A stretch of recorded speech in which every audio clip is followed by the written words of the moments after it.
Welcome to Dumaguete. Welcome to Dumaguete.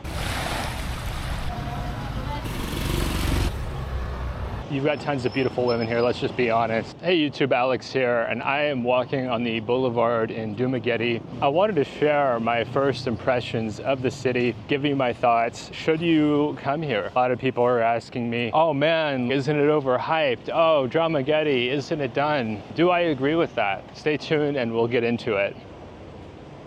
My answer is no, it's not overdone. It's a cool city. It's smaller than Cebu or Manila. You're not gonna have this overwhelming metropolitan area vibe that you have in Manila or in Cebu. I walked out of the airport, was just walking down the street. There's more infrastructure than you'd think. I mean, here we're on the boulevard. It's very nicely paved. The brickwork is really nice. It's fine to go walking. I don't see as many foreigners as I would have thought. If you watch the vloggers, you get the impression that half of the population here in Dumaguete is foreign. I do see some foreigners here, but it's not every other person. I think it's maybe 5% of the population. It's not as common as I would have thought it would be based on the vloggers. I think all of us were watching foreign vloggers and we're thinking, oh man, everybody in that town is a vlogger. There are a lot of vloggers, but as a proportionate population, I think it's kind of overblown. I am out here during the day at nighttime when everybody's off work. A lot of people come out here to the boulevard and go walking.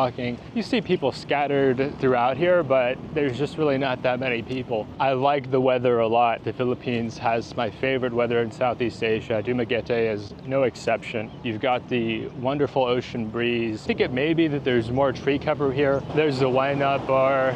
You've got tons of beautiful women here, let's just be honest. There's a lot of gorgeous women. Filipinos in general are friendly. People will smile at you. They will talk to you. I go up and introduce myself to people and just start talking. It's a rare place in the world that you can just go up and have conversations with people and they will be cheerful and friendly. You're not going to be out of place. They're used to seeing foreigners here. They're used to interacting with foreigners. Ever since Dumaguete was on the Forbes list, it's a special city. I can see why so many people want to live here. You have a lot of Western conveniences without having that crowded feeling that you can get in Manila or Cebu, where if you want to leave or come to the Philippines, you're probably going through one of those two cities. You're flying to the Manila airport. You've got people funneling out to all the different parts of the Philippines. Behind me here, you've got a ferry terminal. I'm not sure where these ferries go to. I did just see a boat pull up and drop a bunch of people off. Dumaguete's a great hub. You can get around to other parts of the country in Mindanao because I've got some friends I want to see in Mindanao. You could also take a ferry to Cebu. It looks like he's having a bad day. What are some other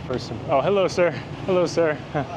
That ocean breeze smells incredible. It's such a unique smell. I think some people might not like it. It's kind of salty, earth tones. Could you come here and have success as a single guy? I'm gonna disagree with Paul here. I do think that there's room for single guys to come here and to date. Probably gonna meet more than one beautiful woman here. You're probably gonna meet more than one nice woman that you'd consider having a relationship with. I do think that it's a good idea to eventually commit because you don't want to get a reputation as a chick boy. You might run into some problems there. I'm not gonna speak from personal experience. You know, that being said, I get what Paul said when he said this is a place for couples. It is a place that once you meet a woman from the Philippines, perhaps in a different part of the country, and you want some space between her and her family just due to boundaries, then it is a place for that. You can bring a woman here from a different part of the country, settle down, have your Western conveniences. For the guys who are staying here more long-term, they're staying outside of the city. They're staying in Bacong, where I'm staying. They're staying in Dawan, where the dive resorts are at. They might be staying in Sibulan, which is near the airport. There's also Valencia in the hills. While everything is centered around Dumaguete, the transportation, this sort of hub and spoke system where you've got the hub at the terminal and then people go north, or they go west into the hills, or they go south toward the beaches and resorts. And so when you have this system, it lends itself to be based in one of the surrounding areas that's less population dense. You're not going to be hearing traffic go by. You won't feel as crowded around as you might feel in the city proper. It's not a big city, but it is densely populated. It's growing more and more as more foreigners come to live here. I still can't get over how compact it is. I thought it was going to be so much bigger. Dumaguete has this outsized online presence. People are always talking about Dumaguete. I get why this place has that appeal. If you're not needing to work, why not live here? Why not give it a shot? It's not overdone. Until like half the people you go out and see are foreigners, which is the case in some places that I have been in other countries, then I think it's still got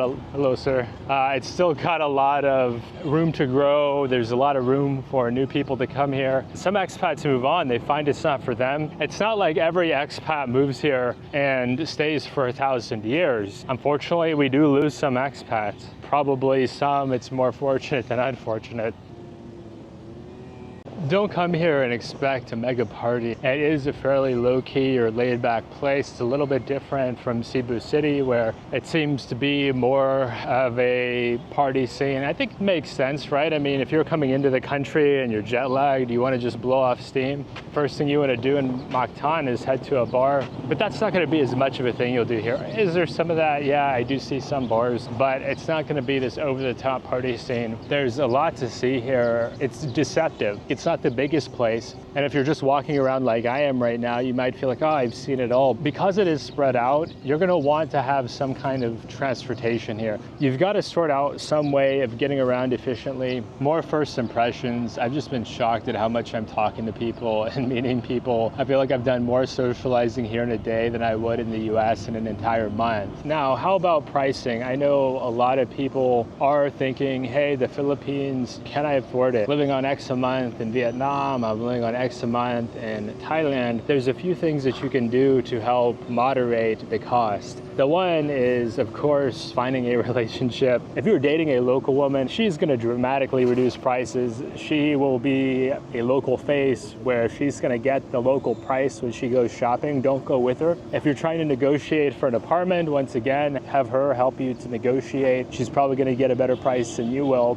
Also, if she goes to the market, she knows what's on offer, right? She knows the kind of fruits and vegetables they have. She knows what's in season. That's the first step you have toward moderating your prices, is meeting a nice woman who can help you sort that out. Number two, watch plenty of vlogs. There's so many vlogs covering Dumaguete and the Philippines in general. Get a better sense of what pricing is. Figure out roughly what things cost. Don't just go in, oh, I'll overpay because I'm a big shot. You never know when you're going to need money here. It's not a place where most people are going to be able to make a lot of money. You need to moderate what you're spending. You're not going to just go and get it. It's not like Vietnam or Thailand where you can go teach English if you need some extra money. Most of the people here speak some basic English. They don't really need English lessons. It's not a viable way for most people to make money. Number three, check out different areas in town. If you want to moderate your expenses, figure out, hey, what does it cost if I want to live on the beach? Figure out, what does it cost if I want a single family home? One of the things that Mike said to me that I really appreciate is he said, figure out your cost of living. Not, I'm bouncing from here to here to here, but what is the base amount you need to pay your rent, your food, and your transportation, and build on that. It's good to get a sense, this is what I have to spend every month, and then move on to, this is what I can spend every month to raise the bar. And that way you know, this is roughly what I'm gonna be expected to spend just to maintain my standard life here. You see more and more people coming out, hello, to enjoy themselves, to enjoy this beautiful, hi there. Welcome to Dumaguete. So nice to meet you. You know, people here are gregarious and they're fun-loving, having a good time. They're very social. I'd use the word bucolic, not like broccoli. It's like taking a time machine, going back in time, in a time where people were more friendly. They're not so caught up by materialism like in the West. It's shocking to me how generous people are. It's such a special place. Another thing that I've noticed is that the Philippines is a young country. When I came here 5 years ago, I was 27, and I felt like I was at the median age of the people here, and I actually looked it up, and it turns out it's true. Even at 31, I still feel like there's this connection that I have with people. I feel like an old 31-year-old. They're so nice here. When I get a motorbike here, yeah, I think it's a good idea to get a motorbike if you are going to come here to Dumaguete and stay long term. The city is pretty spread out. It's not really a place that you can do everything within your own neighborhood. You'll have snacks and sorry stores, but if you want to really experience it, you're going to want a faster mode of transportation. What is my final summary of Dumaguete? Summing it up, it's a modestly sized city, not too many people. You've got some Western conveniences, you've got shopping options, but it's not overwhelming. There's not too many people here. The traffic here is very mild compared to Cebu or Manila. You still got a lot of single local women if you're wanting to date. You've got a variety of activities. You've got the mountains, you've got the diving, you've got a surprising amount of variety. You also have peace and quiet. It definitely feels more chill than Cebu, definitely feels more chill than Manila. I can see why so many people want to live here in Dumaguete. So thanks so much for watching. Give us a thumbs up if this first impressions video has been helpful for you. If you agree, comment down below. If you disagree, if you don't like Dumaguete for whatever reason, let me know why. Finally, if you want to see more content like this, subscribe to the channel down below, and we'll see you soon.